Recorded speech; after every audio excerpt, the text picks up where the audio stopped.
Hey everyone, welcome to what I'm referring to as the weekly vibe check-in.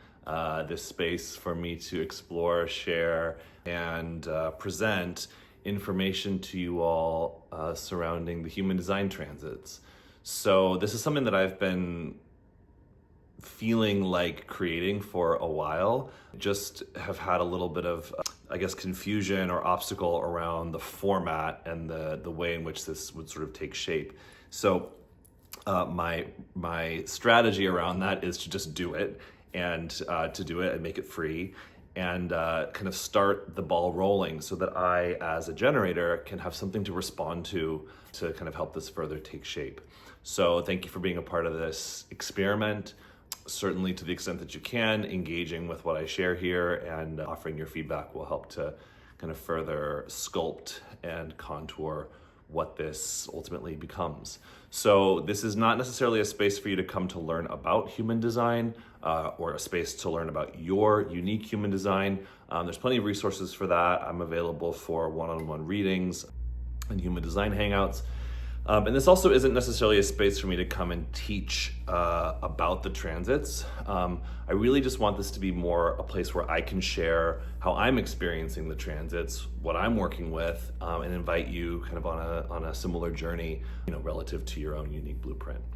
So I will say that what human design offers that's somewhat unique, or at least the discovery of design offered, was a bit of a scientific explanation and understanding for astrology and how it is that the movements of the planets actually impact the ocean of information, the neutrino ocean that we're swimming through, in a measurable way. So neutrinos are subatomic particles that have mass. They can be measured, and they are, in a sense, emitted and filtered and organized by the movements of the planets. So on any given day, if we were to kind of look at the weather, energetically speaking, on the planet, that can give you an information of kind of where we are in the program and the dance of the cosmos, and what the information that we are all uniquely filtering through has in common. So when we look at the human design chart, when we look at the planets, there's a number of planets that are all moving at different speeds, different paces, different rates, all around the mandala, which passes through all the different gates of the I Ching and the different lines of those gates. And what I'm inclined to focus on primarily in these weekly riffs are the movements of the sun and the earth, which make up about 70% of the neutrino ocean that we're moving through. But I will periodically reference some of the slower moving planets and kind of the underlying themes that may be bubbling up as we move through life. So it's fitting to be launching this on Monday. What's tomorrow? Is it the 24th of February? That feels right. Because today, on Monday, the sun shifts from the gate 55 into the gate 37. And the earth moves from the 49 into the gate 40. And this is one of those configurations, the sun and the earth, that actually creates a channel. If we look at the human design chart, we have all the centers, we have the different gates that connect to those centers. And then when two harmonic gates come together, it forms a channel. When that happens, it creates definition in the chart in the corresponding centers. So the energy, I'm going to speak kind of more broadly about the channel of community, the channel of transaction, the channel of the bargain, more so than the specific gates, because these two gates sort of always come together when they're in the planetary transits in this way. So this is a channel that runs between the ego center, the heart center, sometimes called the will center, and the emotional solar plexus. So it's a will-based tribal channel that ultimately is informed by an emotional energy. So what we know about emotional energy is that it's a feeling-based energy, and then emotional energy has highs and lows. Those highs and lows need to be experienced in their totality before we can arrive at emotional clarity. So emotional clarity is not often something we experience in the moment. It's something we feel our way into as we kind of take a retrospective look over what kind of transpired as we undulate from highs and lows. So, we might find that the clarity that this week will bring won't necessarily occur until the week is over. We can kind of look back and see what it was we felt into. This particular channel, the 3740, is a part of the incarnation cross of incarnation cross of planning, which has been the predominant background frequency on the planet for the last 400 or so years. And in 2027, that cross is essentially fading out completely and being exchanged for the cross of the sleeping phoenix. So this channel is one of the channels that's kind of going away, and we can see that evidenced in our world in a myriad of ways. And as such, it's also a channel that's mutating, because how it's going to be informing our lives, our community agreements, is undergoing change, and we are all part of that change. So to kind of back up, the channel of community, the 3740, is, from my understanding and from my experience, a channel that really looks at and explores the concept of family and our agreements within the family. It is where the marriage contract lives, kind of archetypally in our design, but it's also where kind of our community agreements live. Community agreements are essentially what needs to be established in order to ensure that everybody is contributing their fair share to the bargain, and also able to receive what it is that they need out of that bargain, so that it is ultimately sustainable. And it's not something that is fixed, it's something that is fluid, right? We establish agreements in our relationships, we establish understandings, or hopefully we do, in the way that we show up in the world and in our community. And then we also grow, and we have to kind of revisit and amend and update those agreements as we change. Sometimes that can look like severing the agreement. Sometimes that can look like shifting the expectations of that agreement. And sometimes that can look like kind of asking for more if our needs are not being met within that agreement. So this can look like, what we're seeing on a more kind of global sense, a more macro sense. Like, we see corporate greed at an all-time high on our planet. We see corporations, institutions, employers not really valuing the intrinsic value of their employees and incentivizing them to give more, to earn more value, to earn more money, to earn the right to live. This is not a sustainable agreement, right? We see the way that we are using the resources of the earth to feed into that greed, and it's depleting the earth of its resources.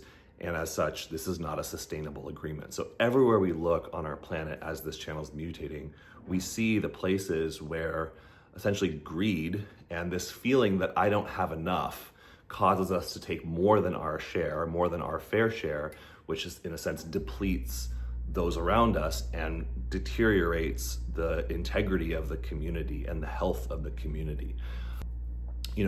Because this is an energy that's shifting on the planet and mutating, we have the opportunity now, especially when these energies are more present in the sun and the earth, to really look at and explore how this might be playing out in our own personal life, and even more kind of intimately within ourselves.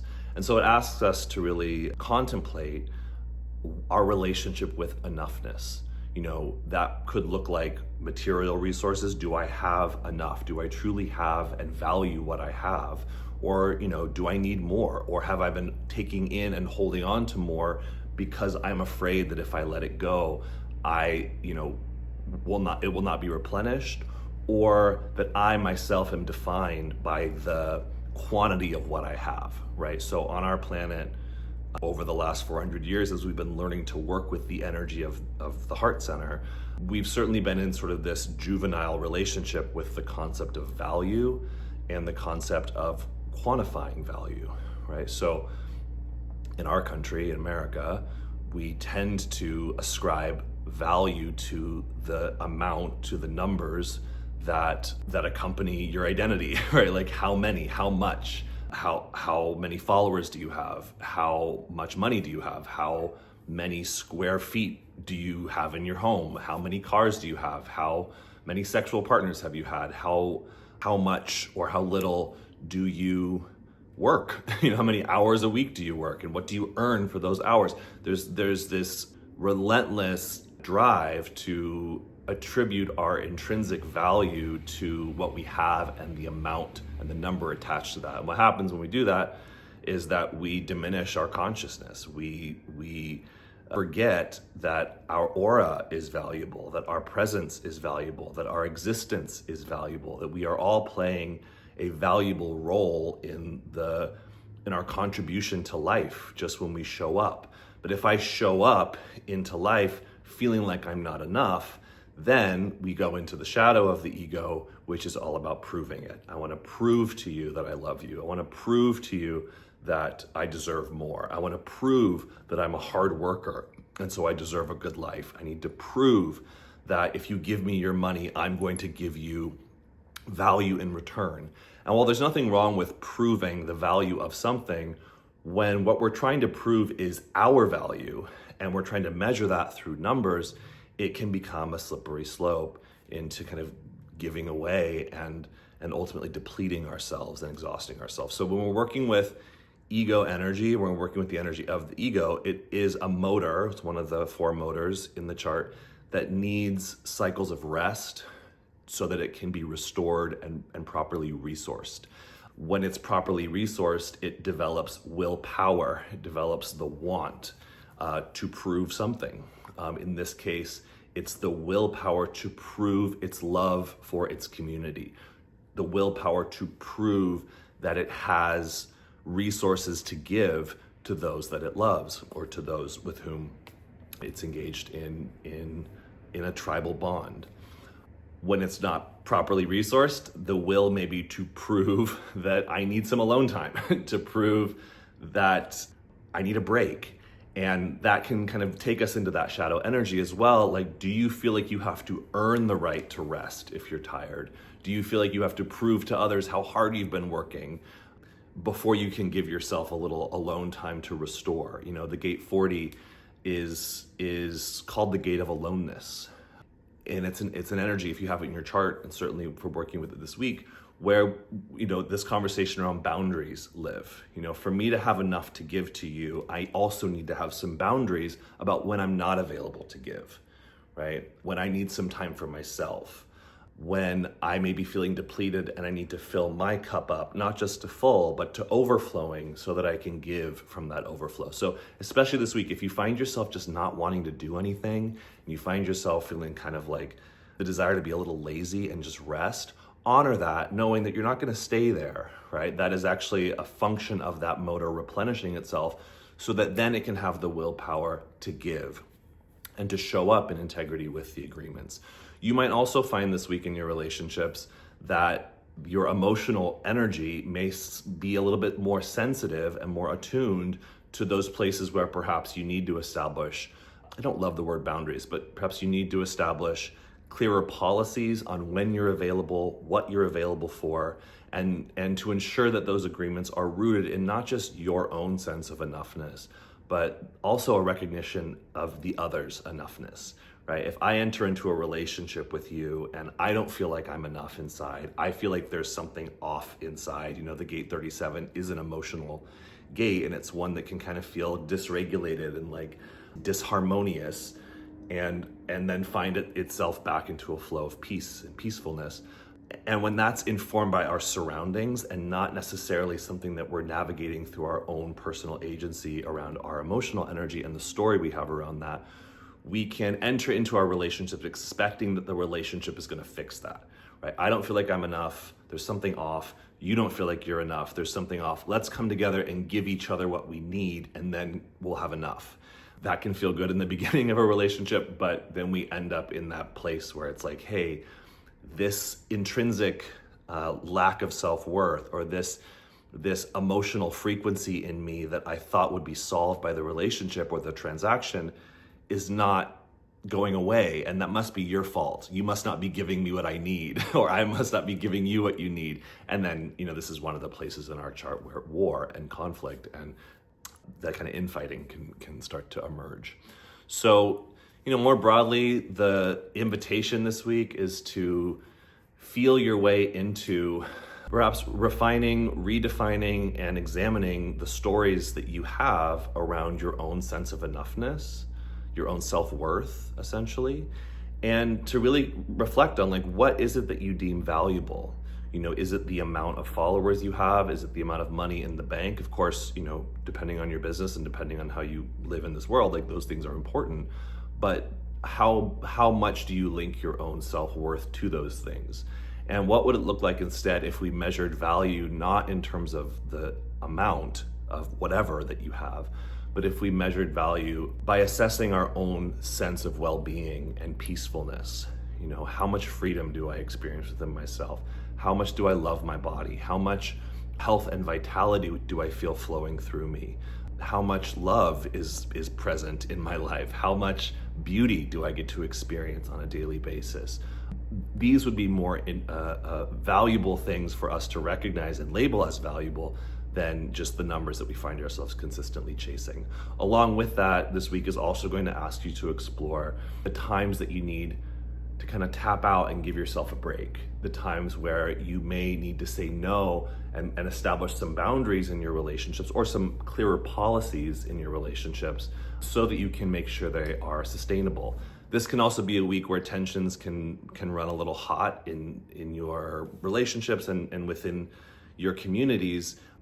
And just remember that emotional energy is seeking to show you and present you with the places where it may be time to update and refresh your agreements. We have very outdated and long-held assumptions around relationship, around marriage, around the bonds that we make in our community. A lot of those are substantiated and further conditioned by movies and stories and songs, you know, all the different ways that we talk about love and we talk about bonds and we talk about like, I'm nothing without you and you're the one for me forever and ever and ever. Oh, my light just turned off. And while all that stuff can be really beautiful, it doesn't necessarily lend itself to healthy, sustainable agreements that honor the individual enoughness of each person. When we look at our chart, we're looking at energies that we carry and we work with consistently, and also places in our design where there's some variability in terms of how we experience the world. And it's very easy to believe that those open spaces in our chart represent something that's missing, that we have to go out there and get and find and claim and hold on to define our sense of value. That's not the case. You are enough. There's nothing missing in you. You bring something unique to the table, and when we all are rooted in the value of our unique, authentic contribution, we can create agreements and create relationships and create even transactions that allow all parties to be sustained, to be respected, to be valued, and to be properly nourished. So that's what I'll leave you with this week. I might pop in to offer some other little tidbits here and there as I kind of respond to the world and look at how these things may be showing up, not just in my life, but in the lives of others and more broadly. But thanks for being here, and I hope you found some value in this particular share. Have a great rest of your week, and see you next time.